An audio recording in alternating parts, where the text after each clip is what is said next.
I was born in White Plains, New York, Westchester County, just north of New York City. Um, my father was from Pennsylvania, coal mining town in Pennsylvania, and my mother was an immigrant from Switzerland. So came here after the war alone, um, on the boat. Just came out, looked for a job, got it, and married my father. And I grew up. I was born in 1952, so I grew up in a very weird time in American history. And I was I was a suburban kid.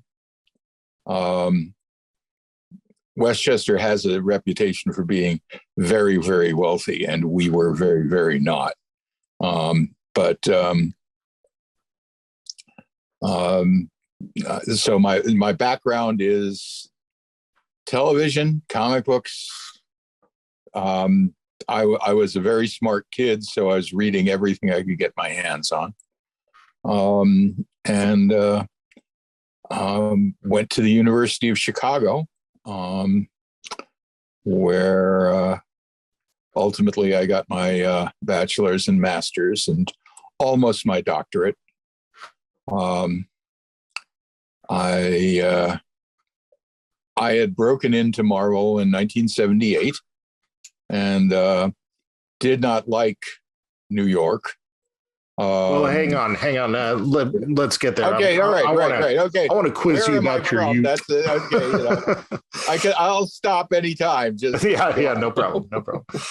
You were saying so my next question is actually, when did you get into comics? But I'd like to add in a little bit of an era of, in those 50s and 60s, was comics as closely associated with sort of the Cold War and the space program and the fear that came with that as horror movies were? Really, when did you get connected to comics? I always, I never knew a time when I did not know how to read. So I was reading comics. We would take a trip and we were like laying around in the back of the station wagon.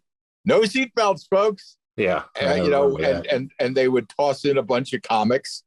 And this was actually before Marvel existed.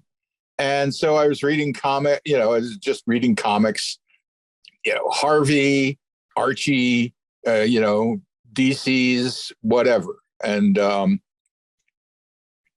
so I was into comics as soon as I could read anything. And,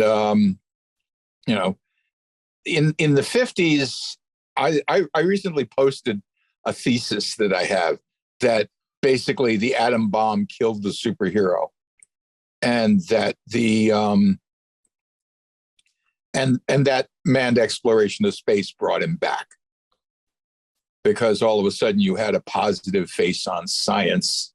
And that.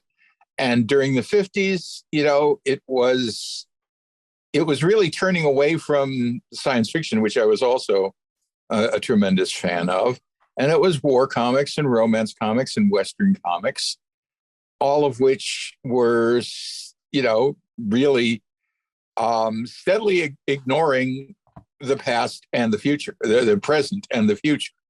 And I think when we started looking towards space exploration, science and all of that stuff, which included, Miraclo pills and and mystic rings, started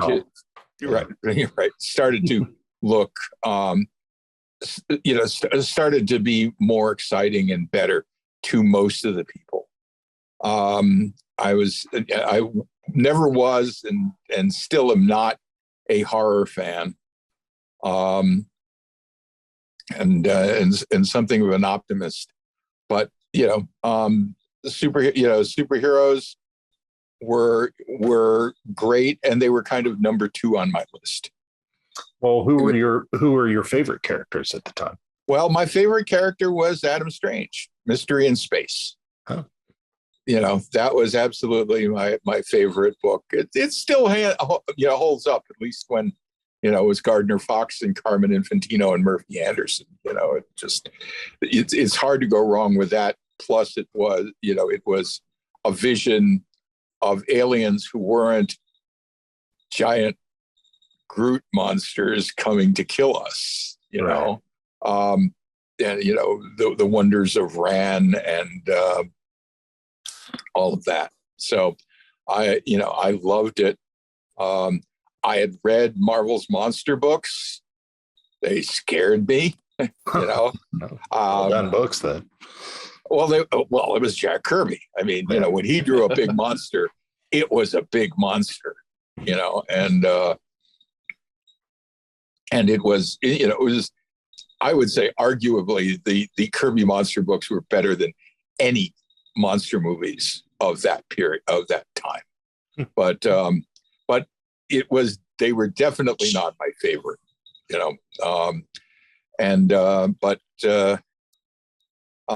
So I gravitated to superheroes or straight science fiction, but there was very little of that.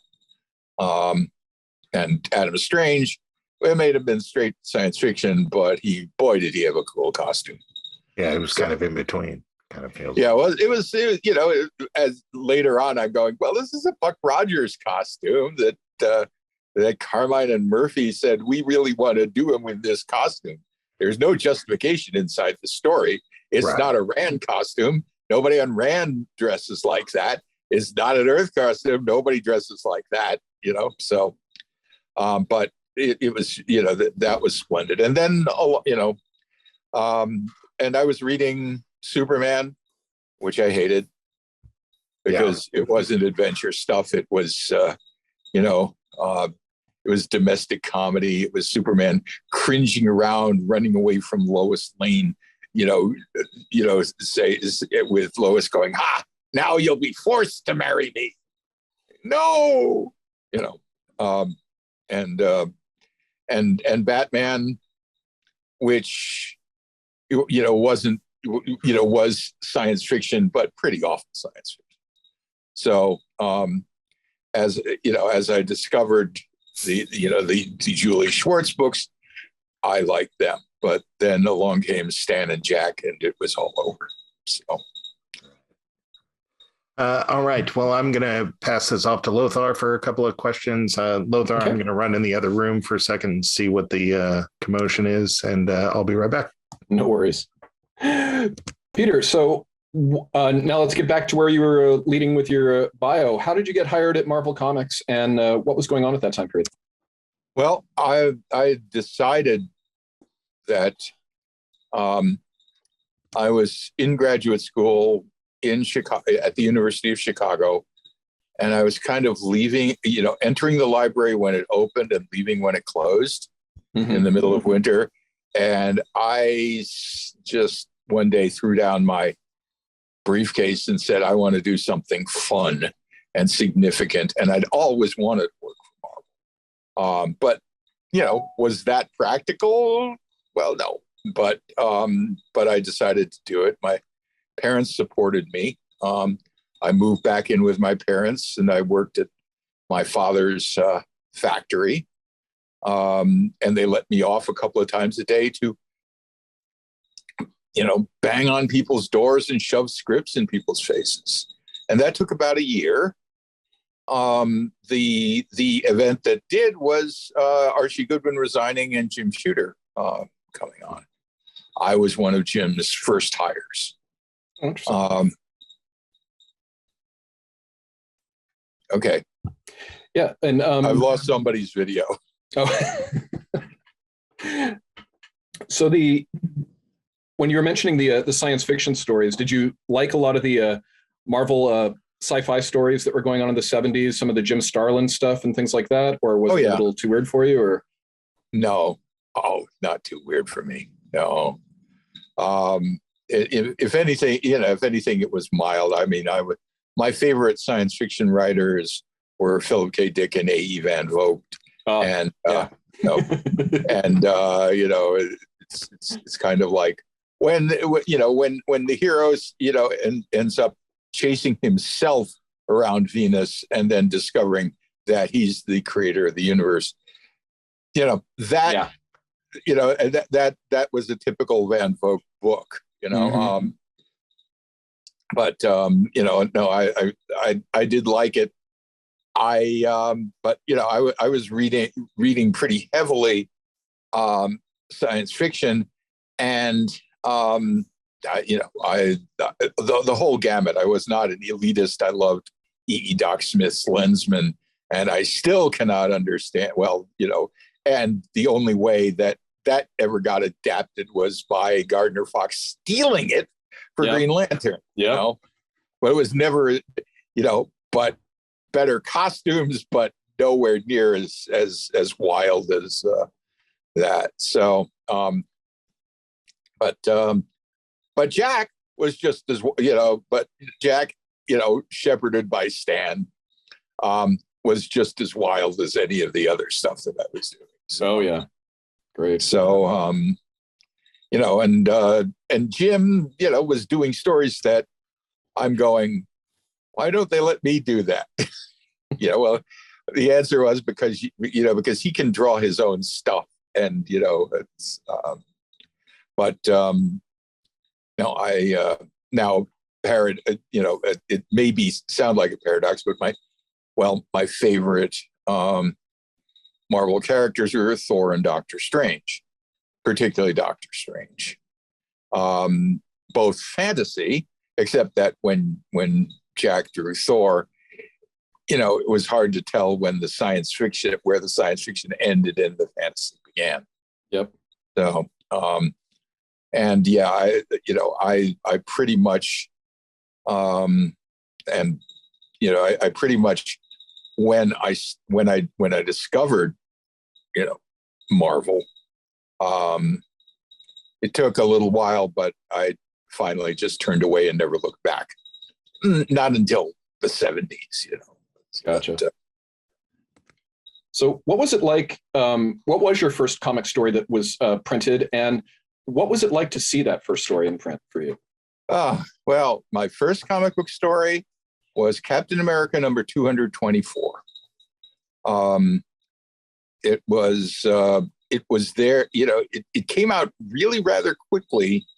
I was hired round about January, which was when and Jim Shooter had been Archie's assistant, had read my stuff, liked it enough to show, to submit it to Archie. And when I went in to talk to Archie, he would point to the place in the massive pile where my scripts were. And, it kept inching up, but it was still enormous. And he never got to it. But when Jim took over, I knew that Jim had liked my stuff. And I said, hey, how about a job? How about some work? And he said, do me a Captain America story. And I did it overnight. And he looked at it and he says, this is wrong with it. This is wrong with it. This is wrong with it. Go fix it. And I made the changes overnight. And then he sent it off to Mike Zeck. And because Captain America's schedule was in such disarray, Steve Gerber was on the book, and it was like there were fill-ins and everything. So mine was one of them. So I got some joy out of that really quickly, and it was pretty amazing.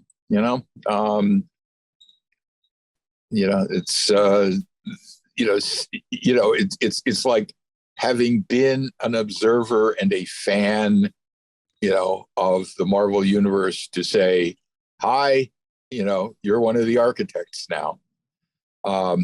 Name in print and all of that. So it was wonderful. Nice. Mark, do you want to take over as long as you've still got some internet? Yeah, I guess so. Where are we? We're at number Let's see. 6. So what was the bullpen like back then? Oh, number 6. Okay.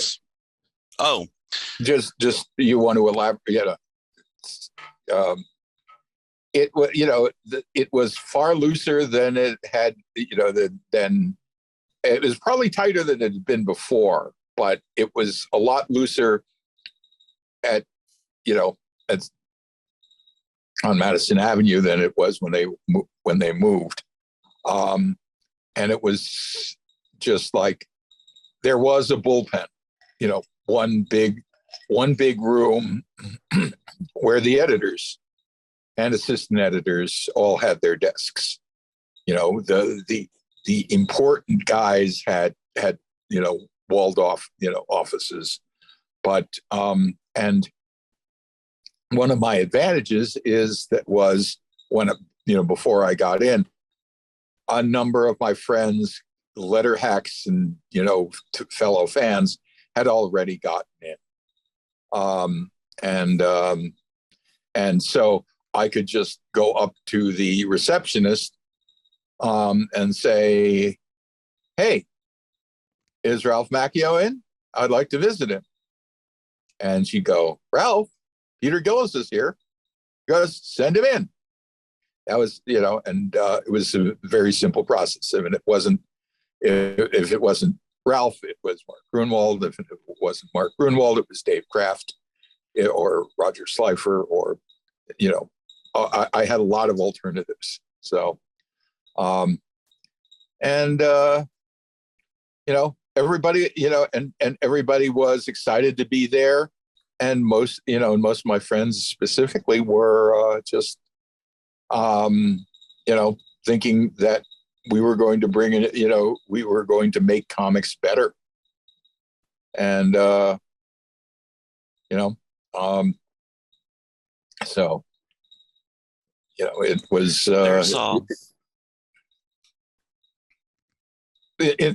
okay, interrupt me. Go ahead. No, I'm sorry. The only reason. No. I'm not being ironic. Please stop me. Oh, no. I was going to ask you about that picture that I saw on your Facebook page of you and Chris Claremont. Yeah. That's a great picture. Yeah. What was the situation with that? I dimly remember. No, I became friends with Chris. It was really a wonderful time. There was a comics community. I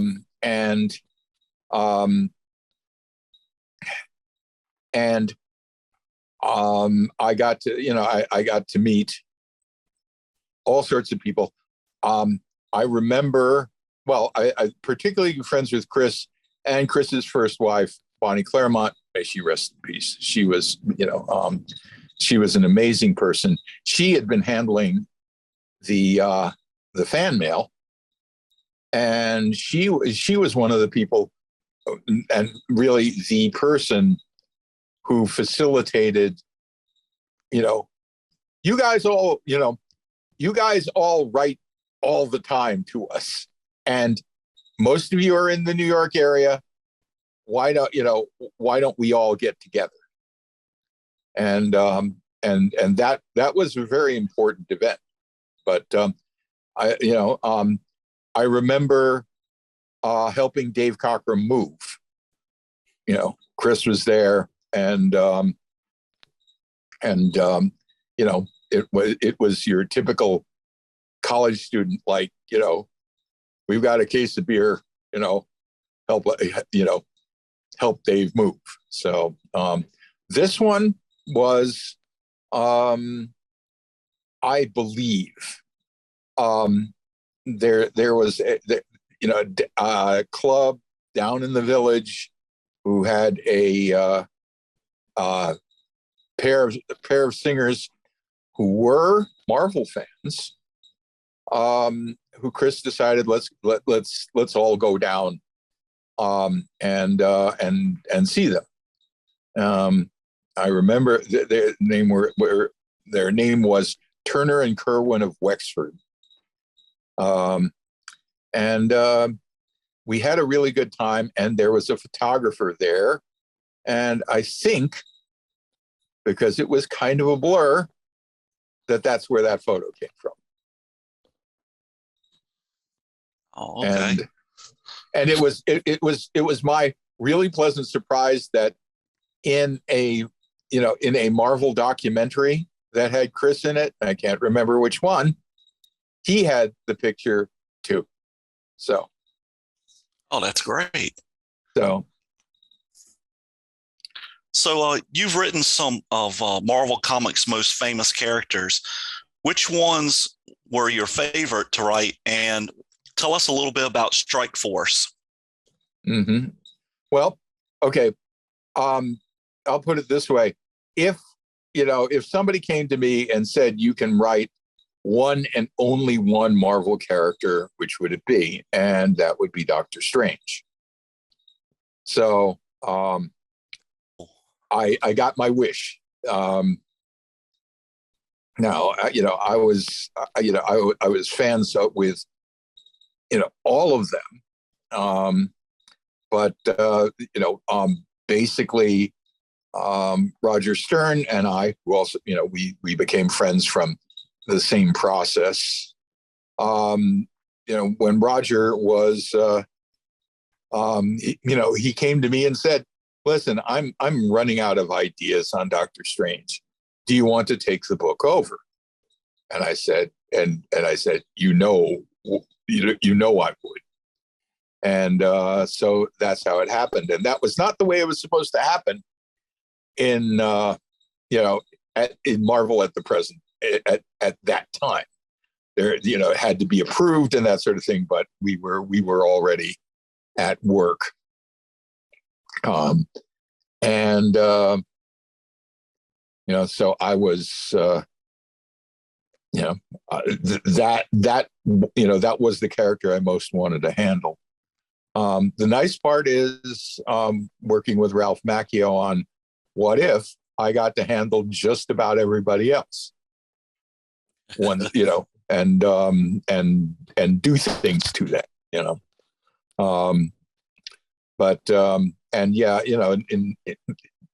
my career never took the trajectory of, okay, we're going to give you all the books that nobody wants, but that will lead to you writing the Avengers.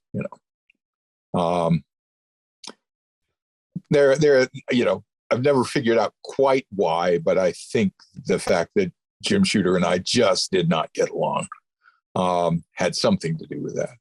But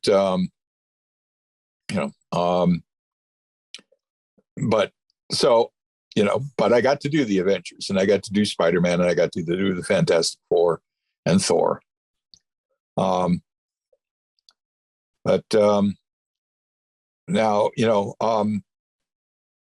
and I was pretty happy. The Defenders, was one of those books that nobody wanted. It wasn't doing very well. Carl Potts, said,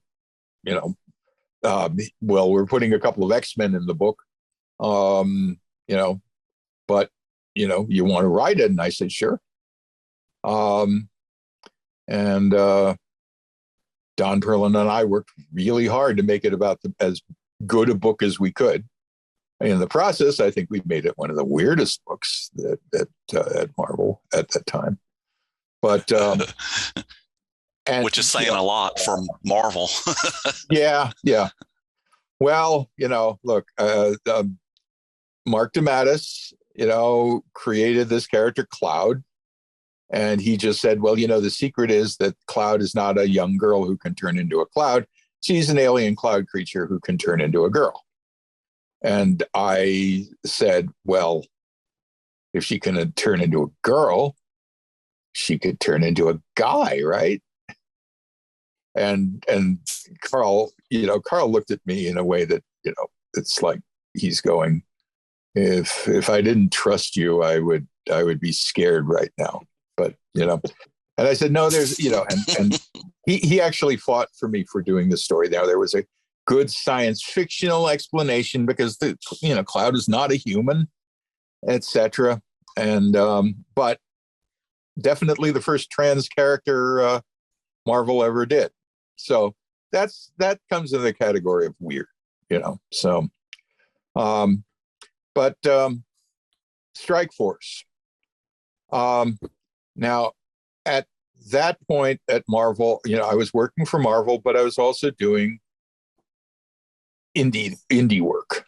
Well, I've been working for First Comics for quite a while, and I had done a little bit here and a little bit there, and was basically dividing it up, saying, this is, I was not proposing all that many new ideas to Marvel, but I was saying this is how I would handle so and so.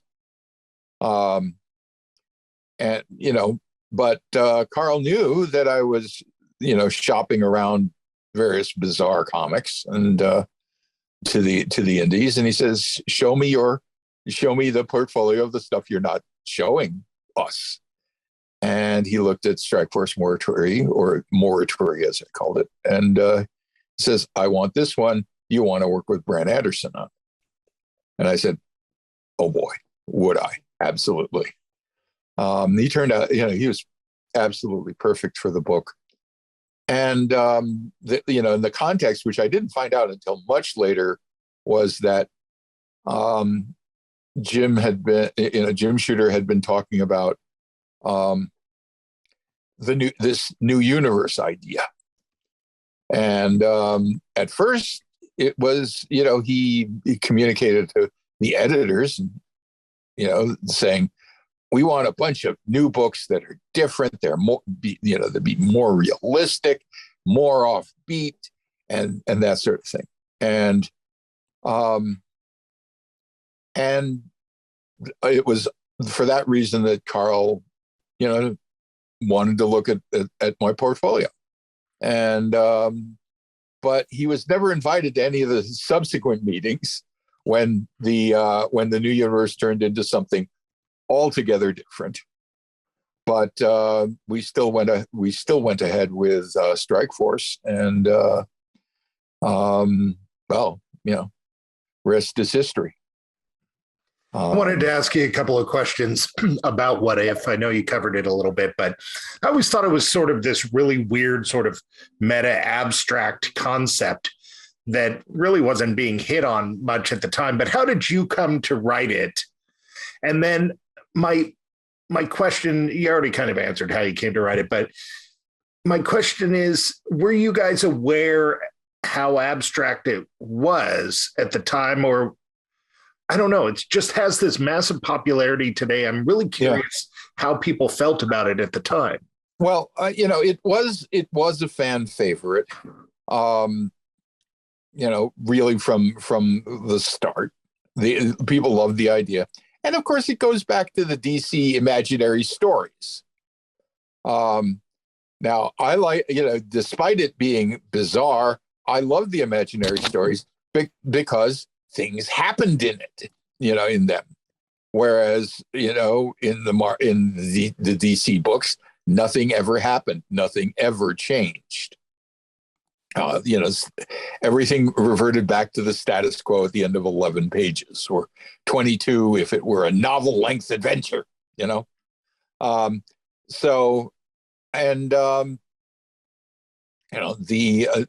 idea of alternate characters, of what would be and I really liked it because you could then take risks that you couldn't in the regular book. But it was also a way of getting at who these characters were. Right, seeing them in different situations so you could see different character traits. Right. Like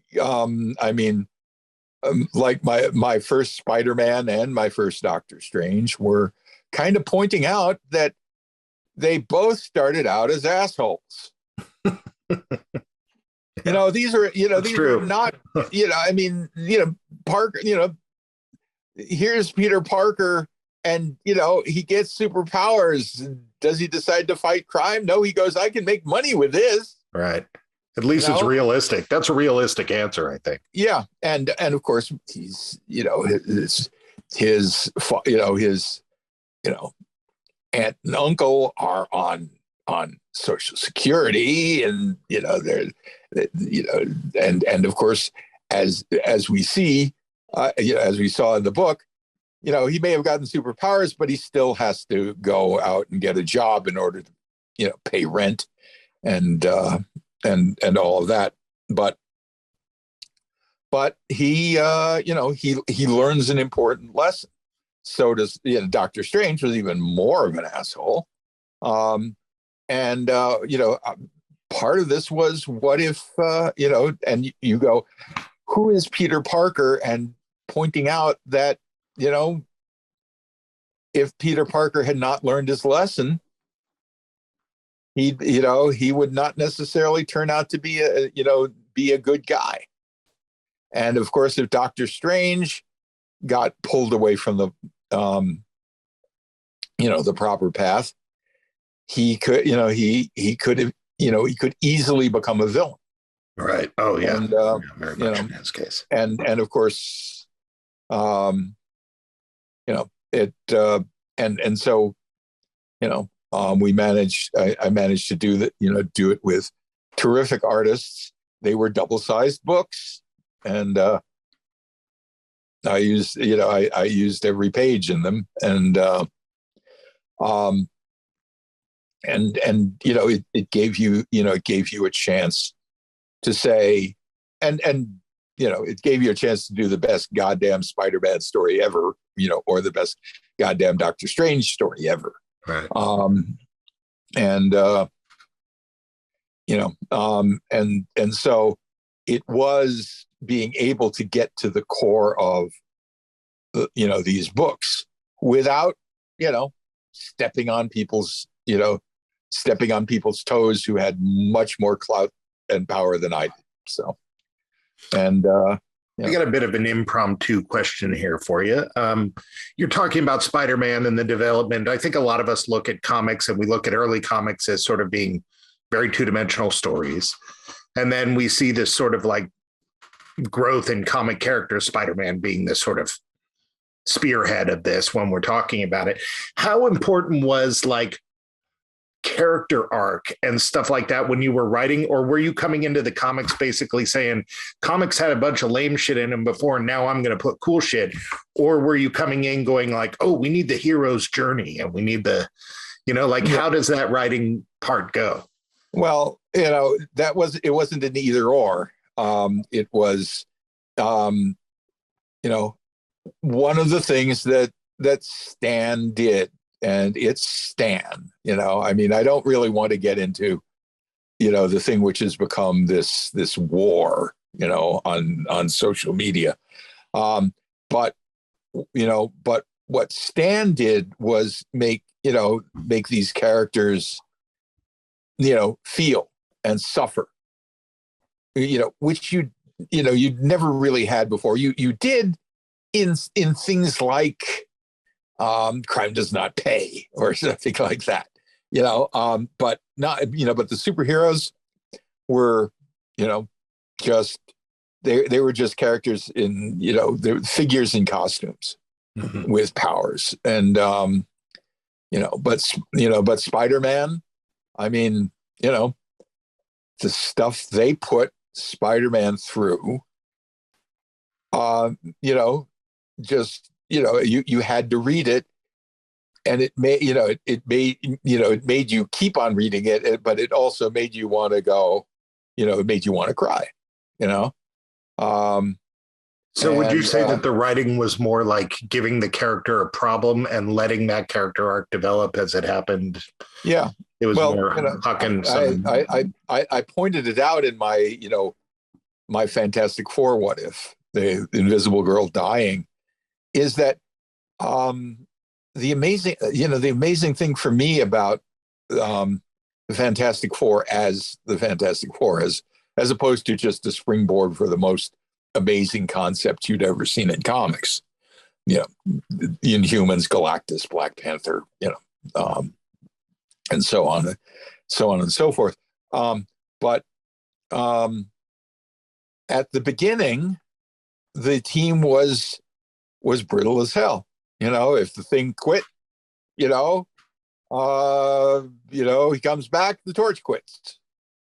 And, and Ben Grimm is running around subject to colossal rages and was really, something of a monster.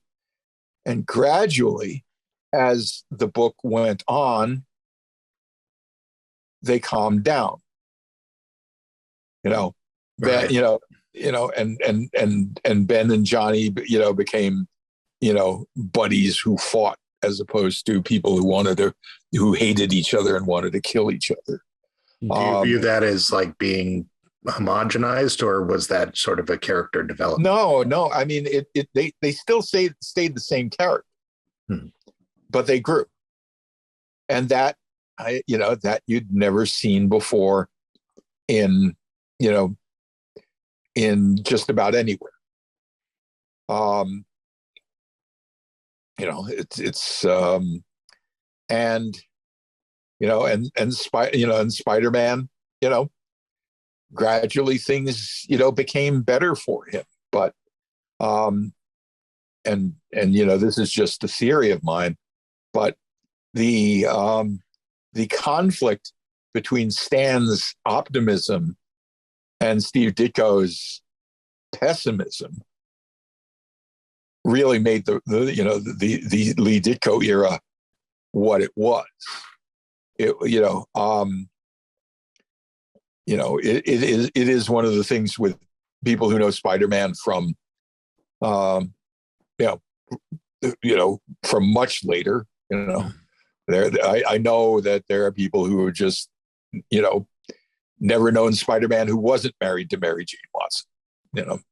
But but it's like there's Betty Brant. Spider-Man, this was his first love, and it was a bad romance, and they never got back together, ever. And that's something that does, that happens so seldom. No, certainly today it doesn't happen very often. yeah, I know. Well, you got to bring you got to bring the piece of IP back, right. You got to bring the history back. And the difference is that there. I remember this last panel of one of the issues of Spider-Man, which has Peter Parker, walking away slump-shouldered, and Betty Brant, and this ghostly figure of Spider-Man standing between them, and that's what did it. And it was just it was wrong to a certain extent. It was Peter Parker was made fun of by everybody more or less in high school, and this was the first girl, young woman he knew that wasn't in that group. Right. So naturally he falls in love with her. Speaking of the romance and stuff like that, I've always been curious, was there, because being a writer, writing action, you tend to be all, he kicks him, he runs, he jumps, but the emotional stuff can get wordy. Was there ever like a golden ratio of like melodrama to action that had to be enforced on writers? Except for the fact that it was frowned upon to do an all talky issue. There where's the fight? Right. You gotta get the little boys excited. Right. And and if you were Marv Wolfman and George Perez, you could do an issue of the Titans which just had all of them just sitting around wondering what was going on, and Chris could do it and make you feel that something was going on, that it was an exciting issue even though they didn't fight anybody, but still it was and it wasn't an instruction so much as you knew that if you wrote a story that was nothing but character development, that they would look at you and you go, no, no, no, no, no, don't do that. Where, this is not a good issue, you know. So there was self-censorship to that extent. And, it was like, there was also, for me at least, a an awareness that, suspicion that maybe your character development isn't all that interesting. Right. It's sort of like maybe, maybe worrying about what the gargoyle thinks is not really all that, big a deal to devote an entire issue to that. So if you have, the ideal thing is to do an adventure story in which the characterizations are brought out. Right. So,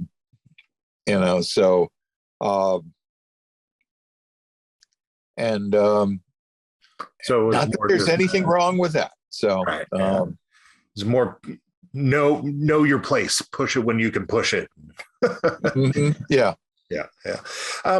During the 80s and 70s, we kind of look back on those times and we make connections, and they're justifiable connections.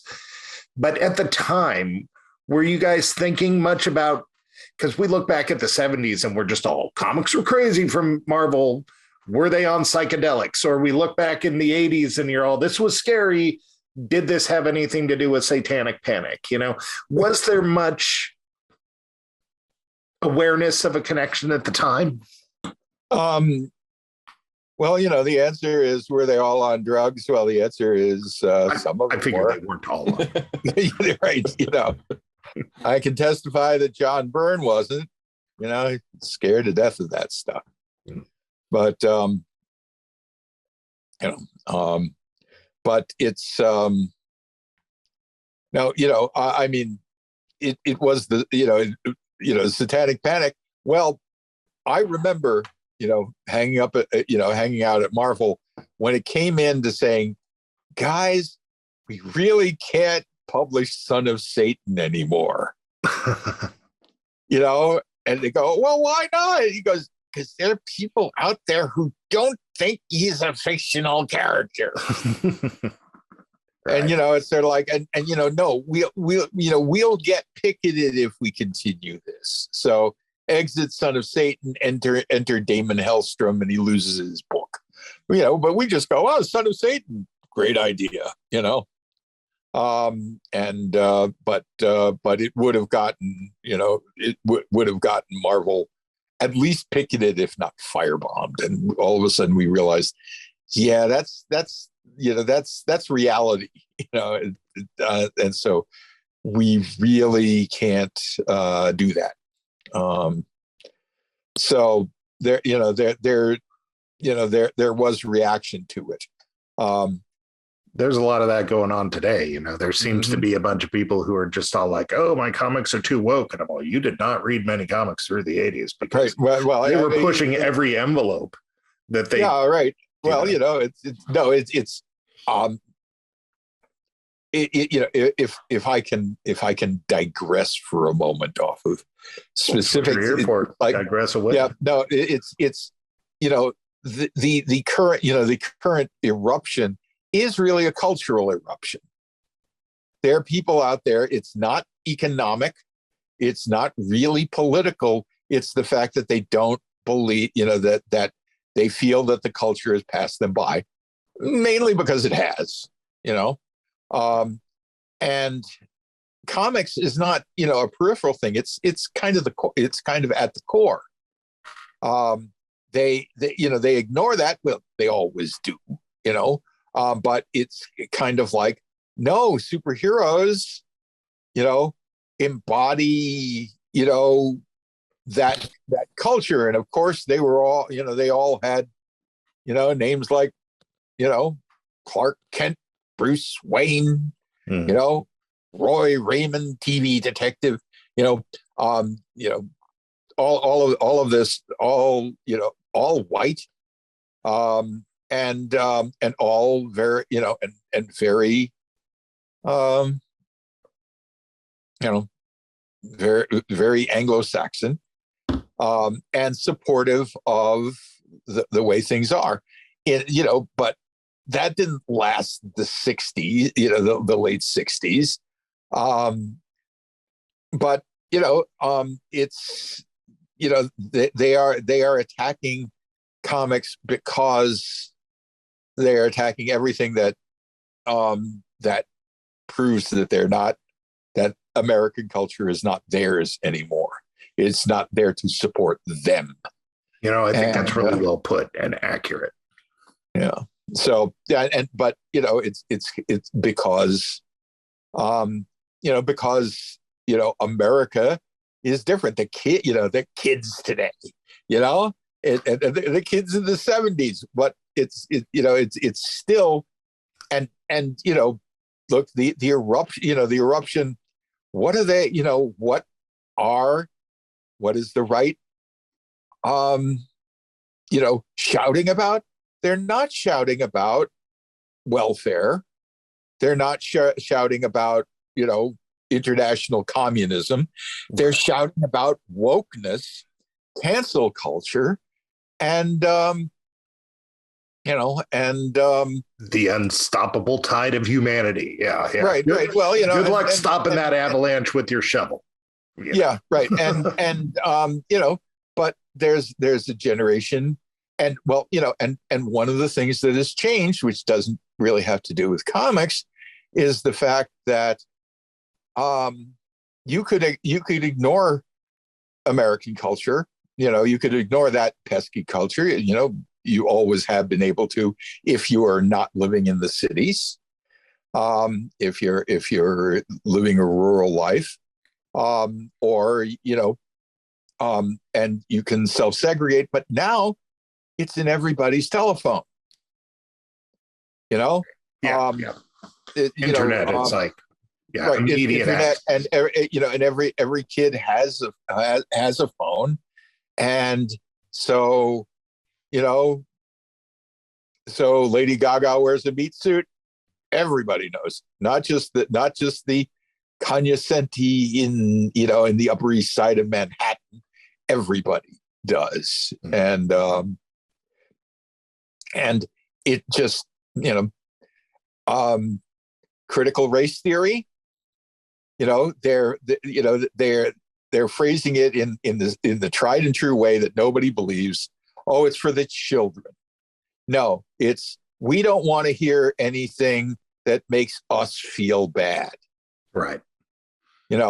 And well, in many ways that's an understandable thing, but they can't, you can't do it by moving out to the wilds of central New York, where I am now, because every kid has a smartphone, and every kid,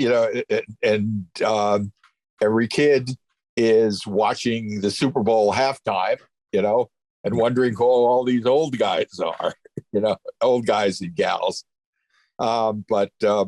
Absolutely. I'll pass this questioning off to Lothar, but in raising my kid, somebody basically told me my kid only watches an hour of TV a day.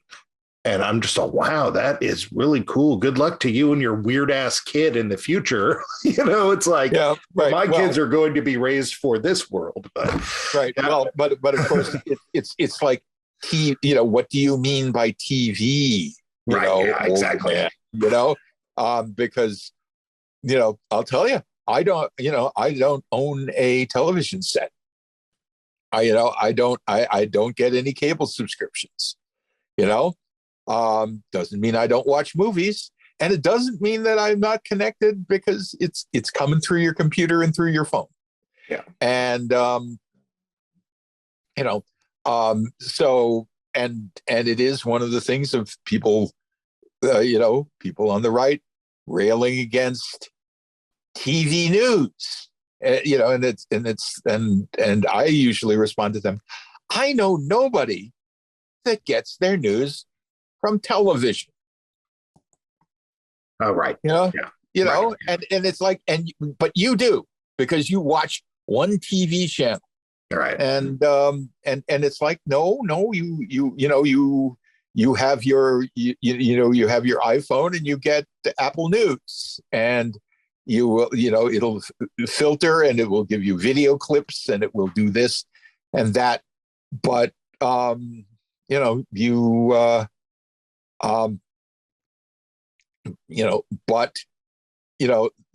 that ship has sailed and you are not on it. So yeah. So it anyway, does raise the question, though: what's better? What's worse for you, a shitty book or a good TV show?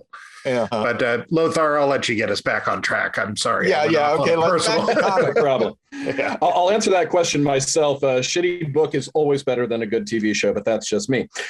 So, who were some of the artists that you liked working with when you were at Marvel? What were some of your favorite collaborators?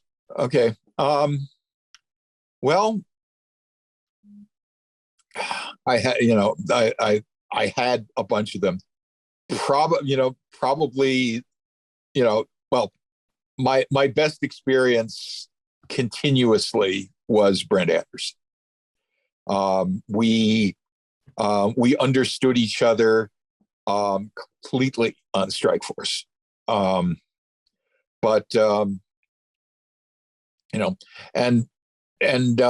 Actually, but up there is Don Perlin.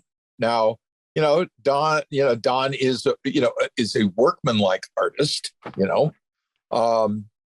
but when I started and at first I said to Carl, do I have to work with Don? He goes, well, yes, you do, but I discovered that Don was so eager to do interesting stuff, and we and if I came up with a visual idea, he would run with it. And Carl was also, talking to Don about negative space and so forth. And what started out as sort of like uncomfortable became we were excited doing it.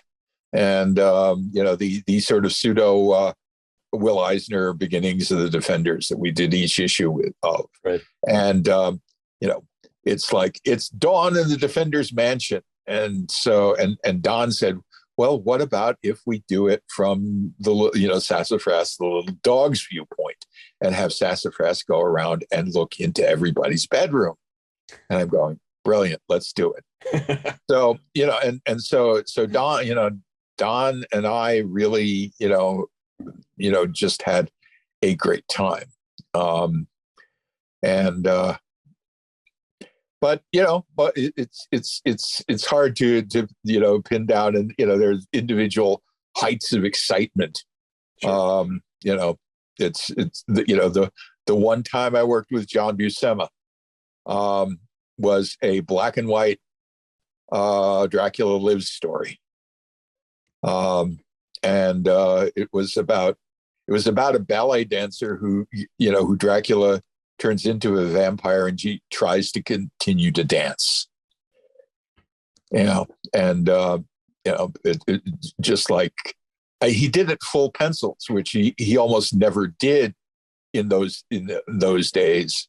And the terrible part about it was that I have like the Xeroxes of his original pencils, which now no longer exist, because Bob McLeod, who did a terrific job with tones and everything, did it right over them. That was the old way of doing it. They don't exist, and the bad Xeroxes are just about invisible now. But so I talked to John, and said, God, this is just great. He goes, yeah, it's ballet stuff. I like that shit. Nice. But that was and working with Ditko on a What If. That would be cool. So that and getting to meet him, Mm-hmm. but a lot of other people, that one story I did with this young guy who entered about the same time as I did, Frank Miller. Marvel 2-in-1, in which we invented the Ben Grimm Saturday Night Poker game. Nice. Roger Stern was the editor, and he said, that's the mark of success. Everybody thinks that Stan and Jack created it, and it's you guys. So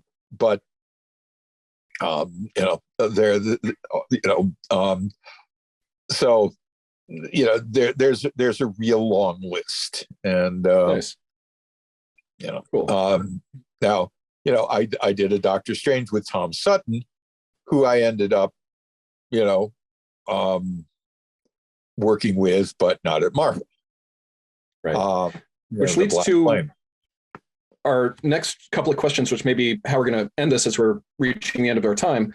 Why did you leave Marvel, or how did you leave Marvel? And you also worked for DC. What was the differences between those two companies? Okay.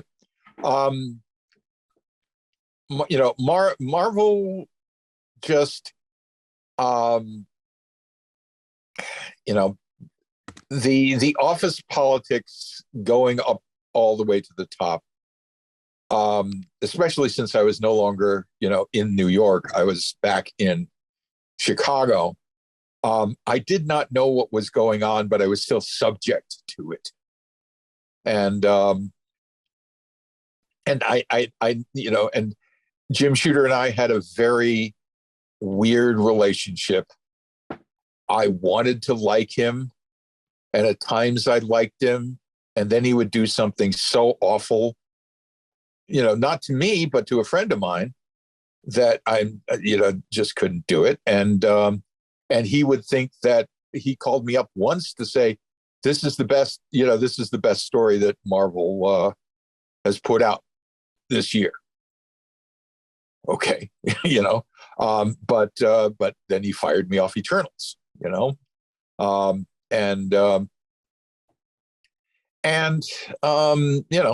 was like, and I, I think, I'm not sure, but I don't think Tom DeFalco liked me very much either. The fact that What If got canceled, despite the fact that it was doing very well, and the fact is that we, that it was like just in the middle, we had already done that Steve Ditko Iron Man What If. And but he says, no, it's taking up space on the production schedule. It goes, and there I was. I was having such a great time that and the irony was that because that book had been written, penciled, inked, and paid for, they put it out as the What If special. And that did so well that they revived the book. But by then, I was gone. And Doctor Strange, I got fired.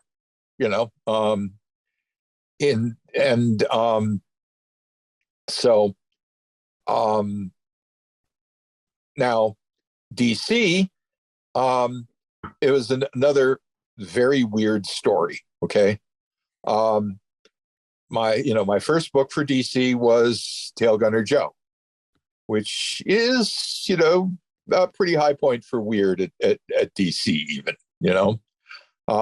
I think it's the only book that ever got a mature reader's label at DC, purely for how diseased the idea was. Because they're like no naked titties and no decapitations, no, but it's still got a, but and the second one was maybe not my finest hour, but one I had the most fun with. That was Gamma Marauders, which is the DC TSR thing. Right. But I was sorry to hop in, but I actually played that role-playing game when I was a kid. But go ahead. Yeah, right. I mean, and the people who played the game don't particularly like the book, but actually the TSR folks just loved it because I was coming up with lines like lumpin' retro cheese ball, and and just and I and I got to end the first issue with Jack Tadsworth going, Rosebud. So, and all of that. But I was, because I knew that, because, I was not happy at Marvel. And I was seeing about, moving towards working more heavily. Elliot, Barbara Randall Kiesel was my editor on Tail Gunner Joe and Gamma Marauders. Elliot Magan took over for her, and we were planning, other projects. And then Elliot vanished, just vanished. No forwarding address. Nobody knew where he was. And I came up to, I came up to DC, and it goes, all right, who's handling my projects? And nobody knew. And it was, it's like, it was one of those things, which, it's like most of these people were friendly to me, and some of them were my friends, but it was just sort of, okay, nobody knows the answer to it. He resurfaced, but it was sort of like, and I couldn't get, I couldn't start another project. I had these things, and I couldn't talk to anybody. And, somebody like Rob Greenberger, who was a friend, goes, I don't know, and didn't give me, why did you talk to so-and-so? Right. One of the books which we were, which I had an artist for, was called Jackknife, and it was going to be me and Kevin Van Hook. Wow. And we were both looking forward to it, but and by then I'm just going, no, screw this, screw this industry. Yeah. It was tough, and maybe in retrospect, I should have stuck it out, because, I spent 20 years doing computer graphics, which was technically exciting, but in terms of content, incredibly forgettable. Yeah. And finally, at the end of all of that time, and then, we have the recession in 2009 and all of that stuff. And, but I ended up doing the Last Unicorn adaptation. Oh, cool. And that sort of, and that was because I'd met Peter Beagle, and we'd gotten along splendidly. And, and when they're going to do the adaptation, somebody, suggested, why don't you do the, and Peter loved the idea, and so did I. And, that was my return, except because it wasn't superheroes, nobody seemed to pay any attention, even though it got on the New York Times bestseller list. And then gradually I started inching my way, because at that point I was the "didn't you used to be Peter Gillis" type of thing. Right. Well, I have to say that you have a fan in my stepdaughter. She's a huge Last Unicorn and Peter Beagle fan, and she loves the comic. So she's going to be thrilled tonight when I talk to her and say, oh, by the way, guess who we just talked to today? So, yeah. So, look, it was splendid. And I mean, the art was really amazing for these, for these people's first time out, and, yep. And of course, I was doing the adaptation with Peter Beagle looking at every page I was writing. No pressure there. But it turned out splendidly, and yeah. And gradually, and some of it's mysterious now. We reprinted the Black Flame stuff that I had done for First, and did a brand new graphic novel. And it's me, Kelly Jones, and Alex Nino. Oh, cool. Now, you haven't heard of it. Nope. You haven't seen it. Nope. And how can you not, and it's sort of like, and Kelly is something like a comics god at this point, and Alex Nino, it really is a comics god. Yep. And nobody knows it exists. Yeah. And I still don't, I'm still not sure why. I think it has to do with Diamond Distributors, but likely. But I did it, and when I was at conventions, remember going to conventions? But all I had to do, it was like to do sell copies of the graphic novel. It's just open it up, take a look. Yeah.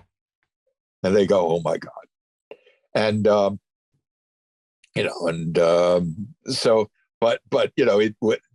Alex Nino was one of the people this is like left nut territory, to work with him. Yep. And when we did, it turned out beautifully. And I still have to, tell people that it exists, including you.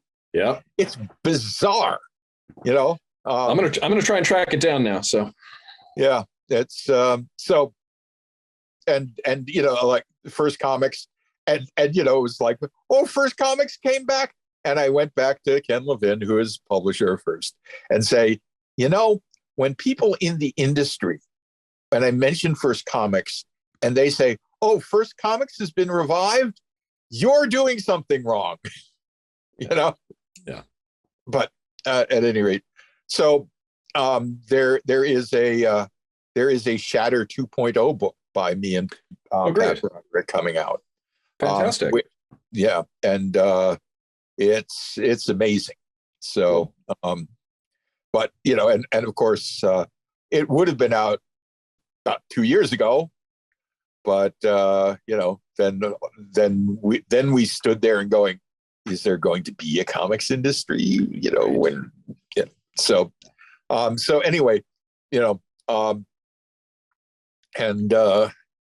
great. And and weirdly enough, let me briefly do the plug part. Yes, please. Well, I did get it. The Eternals movie, which is like there's one of my characters in it, and the characters are there, but no storyline of mine or Jack's in it at all. But I got invited to the premiere.